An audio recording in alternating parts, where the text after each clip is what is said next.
We are living in an era where life expectancy is 100 years. I need to enjoy my second half. Hey, housekeeper, wash and iron this. My husband chuckled, tossing his shirt in my direction as he walked through the door. It was rare for him to come home early for dinner. I sighed, catching the shirt midair. But there's nothing good for me. What's all this? Did someone say something to you? It's nothing new for my husband to treat me like a housekeeper, but it still stings when he says it so bluntly. However, it's too late to change him, so I swallowed my discomfort. Reeking of alcohol, my husband slumped into a chair at the dining table. Oh, it was the boss. We had a company party today, and he said that life is 100 years, so 50 is just the halfway point. I see, so it was the company's boss who planted that idea. My husband casually started picking at my dinner as he continued talking. Hey, housekeeper, I need more booze and some snacks. I had planned on having a simple meal since our daughter was working late and wouldn't be home. It seemed like my dinner would vanish in an instant. Could you please not eat that? I barely protested, but he ignored me. Resigned, I began preparing some snacks and extra food for myself. I'm Kayla, a 42-year-old office worker. It's been more than 17 years since I married my husband. Nowadays, he doesn't even call me by my name. He just refers to me as the housekeeper. It feels like from the beginning he wanted a housekeeper, not a loving wife. I met my husband in a bar when he picked me up. At the time, I had recently undergone surgery for a uterine condition and could no longer have children. I had resigned myself to spending the rest of my life alone, focusing on my career. But then my husband approached me while I was out drinking with a friend. His light-hearted and lively personality charmed me, and he assured me it was okay that I couldn't have kids. I was moved, thinking he loved me, but I never imagined he only wanted a housekeeper and had no interest in having children. My husband, a frequent drinker, was out almost every night, so I had no idea he had a grown-up daughter. His daughter, Emily, was 9 years old when I first met him. In his younger years, he had been rambunctious, gotten a girl pregnant at 18, married her, and divorced within a year. The young couple viewed their daughter as a burden, and neither wanted custody. Emily was raised by my in-laws. Despite her complicated circumstances, Emily was a remarkably good and obedient child. When she met me for the first time, she bombarded me with questions. Are you going to be my mom? Will you stay with me forever? Will I have a brother or a sister? Her inquiries came one after another, leaving an indelible mark on my memory. In 4th grade, Emily understood that her family situation was different from that of other children, and she often seemed lonely. It was as though she believed that by my marrying her father, she could finally attain the normal, happy family life she longed for. I'm sorry, Emily. I love children, but due to my illness, I can't have babies. However, I promise to take good care of you, I assured her. I see. Yes, I understand. I'm happy you're my mom just for me. Emily smiled, her expression a mix of relief and pure adorableness. My in-laws had lavished attention on my husband during his upbringing, having had him late in life. However, their love for Emily seemed even greater as she was their only granddaughter. They held little regard for my husband, who treated their beloved granddaughter so poorly. At first, they worried I might follow in the footsteps of my husband's ex-wife and bring harm to Emily. Their feelings toward me were complex, but as elderly caregivers, they needed someone to look after Emily, and in that need, our interests aligned. I grappled with infertility, and in Emily, I saw the opportunity to fulfill my once-abandoned dream of motherhood. It didn't take long for Emily, hungry for affection, and myself, longing for a child, to form a bond akin to that of a real mother and daughter. Over time, my in-laws, initially wary, likely recognized my genuine affection for Emily. Through mutual understanding, a trusting relationship gradually blossomed. Though we were married, my husband quickly lost interest in family life. Once he used to spend his time drinking with friends, but as he aged and found it harder to charm women, he turned to frequenting hostess bars. Recently, there's this young, beautiful hostess who's taken a liking to me, he'd boast excitedly.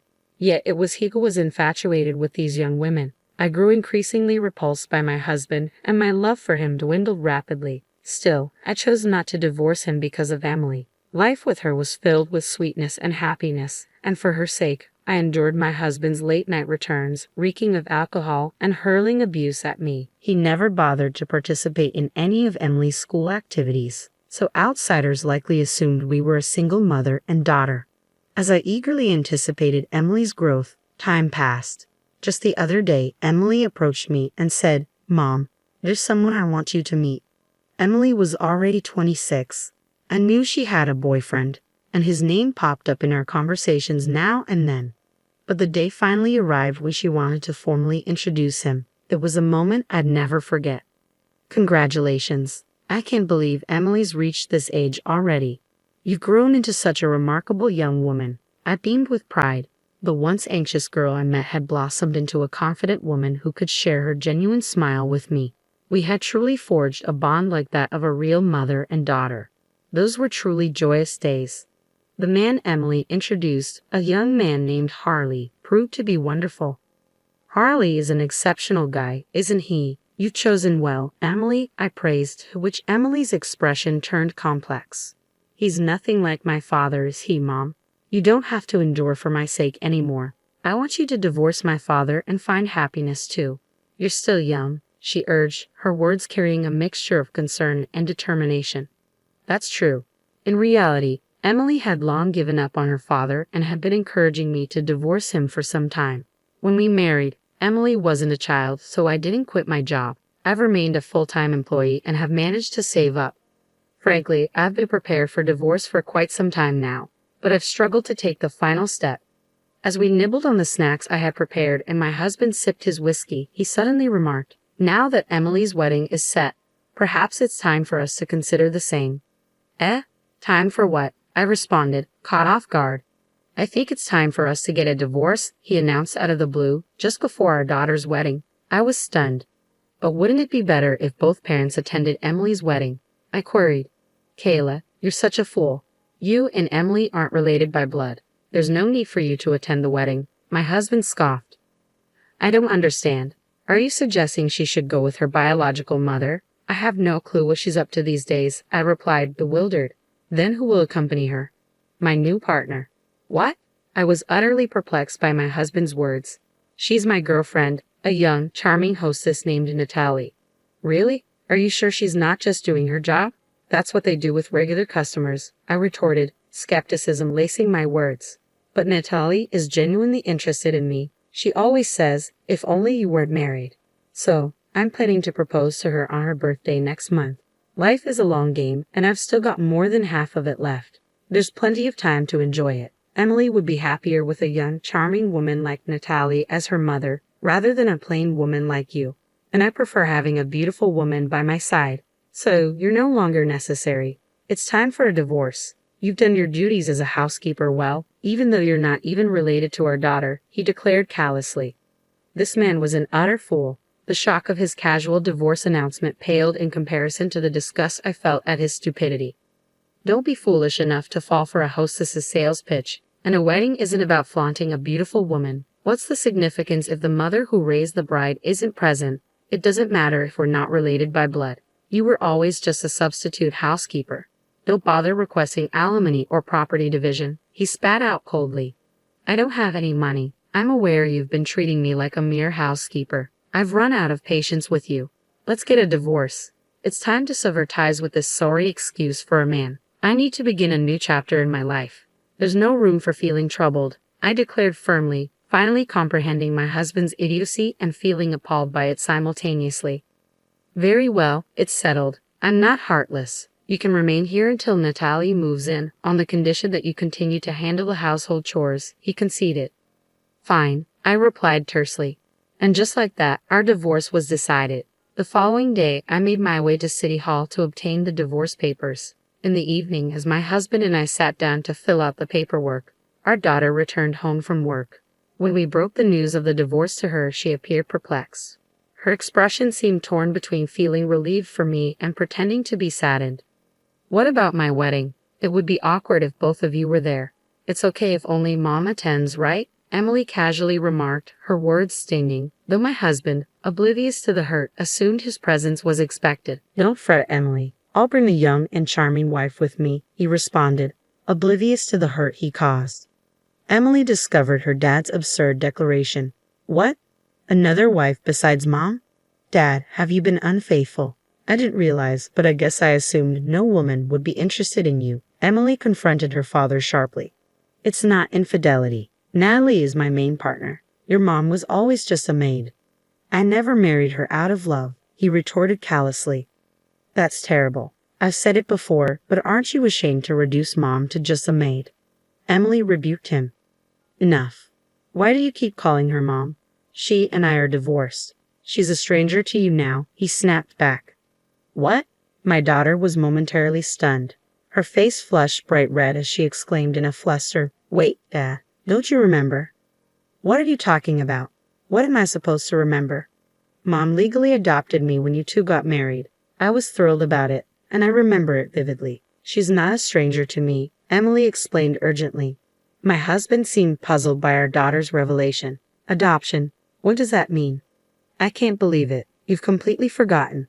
When you and I got married, I legally adopted Emily as my own daughter. Even without a biological connection, the law recognizes an adopted child as yours, I clarified, dismayed by his ignorance. Even after my explanation, my husband remained clueless. So, that's something that automatically ends when we divorce, right? No, it doesn't. The adoption is a separate legal matter from the divorce. It doesn't terminate unless it's legally revoked, and I have no intention of severing my parental ties with Emily, I clarified firmly. That's correct. I have no plans to sever my relationship with Mom either, Emily affirmed. What? You two must be joking. Nullify that troublesome thing, my husband demanded, clearly frustrated. No matter how much you fuss, it's determined by law. I was considering taking Emily in and raising her if it came to that, I stated firmly to my husband. Emily, aware that even if I divorced him, there was still a way for her to remain with me, encouraged me to pursue divorce for my own happiness. The following day, I submitted the divorce papers, and the divorce was finalized. Yet I still found myself residing in the house that held over 17 years of memories. There was much to sort out. Upon contacting both my parents and my husband's parents, they all supported my decision for divorce. However, my husband's parents emphasized the importance of securing alimony and dividing the property. They also advised selling the house to generate some income. Despite being their own son, they seemed exasperated by his treatment of their granddaughter and me. The following day, during dinner, my husband dropped a bombshell. Hey, I've decided to remarry you, he announced out of the blue. Emily and I exchanged wide-eyed glances. What? I exclaimed, completely taken aback by his sudden declaration. There was no sign of that young and charming Natalie at the bar today, my husband explained curtly. Emily and I exchanged puzzled looks, awaiting further clarification. Turns out, she quit her job and disappeared. My husband continued to repeat variations of the same explanation, but Emily and I began to piece together the situation. It seemed that my husband's belief that he was adored by a young woman was nothing more than a figment of his ego. Emily was the first to burst into laughter, and soon, I couldn't help but join in. Dad, Emily was laughing so hard that tears streamed down her face. Well, is that so? I couldn't help but smile, at a loss for words. Though I had no idea who Natalie was, seeing my husband looking downcast was strangely satisfying. It's no surprise a young girl isn't seriously into a middle-aged guy like you. She probably never even considered you in the first place, Emily chortled, her laughter infectious. Emily's laughter seemed to enrage my husband. Emily, how dare you speak to your father like that? Natalie was going to become your mother. I already have a mother, and I don't need a father, Emily retorted, her laughter fading into a smirk. My daughter didn't back down either, and I struggled to stifle my laughter. What a disgraceful child. Kayla, it's your fault for raising her like this. My husband lashed out, aiming his misplaced anger at me. Mom's not to blame, Emily shot back, swiftly coming to my defense. I couldn't help but smirk at her boldness. Why would I listen to someone who never played a role in raising our child? And when things go wrong, you blame me. You've always treated me like your housekeeper. There's no way I'm remarrying someone like you. I made my stance clear to my oblivious husband, but he remained adamant. But you never said anything until I brought up divorce, did you? You never had any complaints. No, all I have for you were complaints. But for Emily's sake, and because it seemed too troublesome, I didn't pursue divorce, I admitted. Initially, it was because Emily longed for a family with both parents. But after Emily gave up on having a father in her life, I somehow became accustomed to your emotional abuse. Finally, I realized I had to end this toxic relationship. Well then, why don't we remarry for Emily's sake? If you're not around, who's going to take care of me? My husband suggested. attempting to sway me. Dad, I can't believe you. Who would want to marry someone who says that? Emily interjected, her disbelief evident. Ignoring Emily's protests, my husband persisted. Think about it, Kayla. Emily's building a new family. There's no point in us remarrying if Emily is not there, I countered firmly. Aren't you worried about being alone in your old age? If we're married, you'll at least inherit some of my wealth, he argued. I couldn't help but snort at his statement. Wealth? You don't have any savings, do you? I knew all too well that my husband, who spends most of his income recklessly, had no savings to speak of. Even if I don't, my parents do, don't they? They even have their own house, he retorted defensively. As expected, my husband was banking on inheriting from his parents, but he was being overly optimistic. The thing is, your parents are considering leaving their wealth to their granddaughter Emily, not you. They've even been consulting with a tax attorney about it, so I doubt much of the inheritance will come your way. Actually, I was the one who connected them with that tax attorney. I understand my in-law's intentions quite well. What? My husband's expression suddenly fell. Kayla, you used to love me, didn't you?